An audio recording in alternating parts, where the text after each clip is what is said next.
Hello, everybody. I'm Parsha Becky, and welcome back for another week of Parsha. As I'm sure you recall, we are currently in the middle of reading the third book of Chumash, the book of Vayikra. Vayikra means he called, and I'm sorry. Hello, who is it? It's Hashem calling. Hashem, who are you calling for? Hashem is calling for Moshe. Hashem, I'm going to pass the phone to Moshe. I've got to get back to Parsha right now. Okay, I know Hashem isn't really calling on my cell phone, but for the whole book of Vayikra, Hashem is calling Moshe to give important instructions relating to the Mishkan that we just finished building at the end of the book of Shemot. This week's Parsha is called Tzav, not Tzav like a turtle, which is spelled tzadi bet, but Tzav tzadi vav, which means command.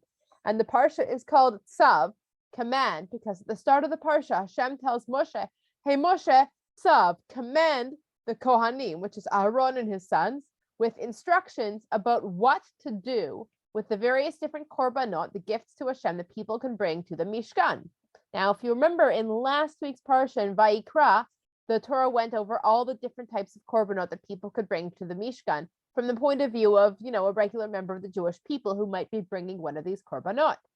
In this week's Parsha, we're going to go over those same korbanot, but from the point of view of the Kohen. So Hashem is now giving specific instructions to the Kohanim for what to do with the Olah, the one that's fully burnt up, what to do with the Mincha, which is usually made out of flour, a reminder that it can never be chametz, even when it's not Pesach. It can't be leavened, it can't be made of flour that rises, just, fried like a pancake or a donut or baked like matzah flat.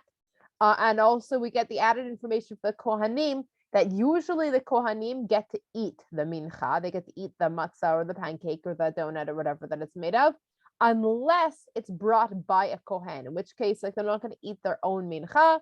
Then they burn the whole thing and give it to Hashem.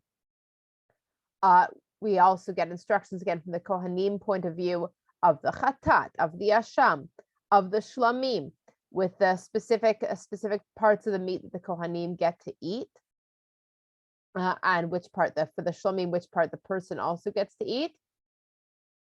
And it also says for the shlamim specifically, but also for anything, if the meat touches something that isn't clean, they're not allowed to eat it for Hashem, for the korban, for the Mishkan. Usually it gets burnt instead. And if the person touches something that isn't clean, then that person is not allowed to eat from the korban shlamim. The person has to be completely clean and washed off, and the meat has to be completely clean for the person to eat the meat for the korban. After reviewing all the korbanot that we learned in last week's Parsha, this time with specific instructions for the Kohanim, the Parsha continues with a special procedure, a special ritual that Moshe leads Aaron and his sons through in order to prepare them for their job as Kohanim working in the Mishkan permanently. So they do a special korban and they get dressed in their Kohen uniforms to do the special korban, and Moshe puts the special oil on their heads, and they do all the procedure.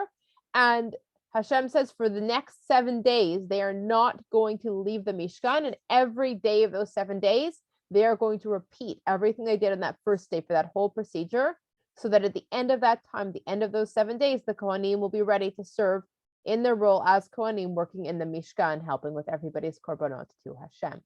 That is the end of Parshat Tzav. Shabbat Shalom.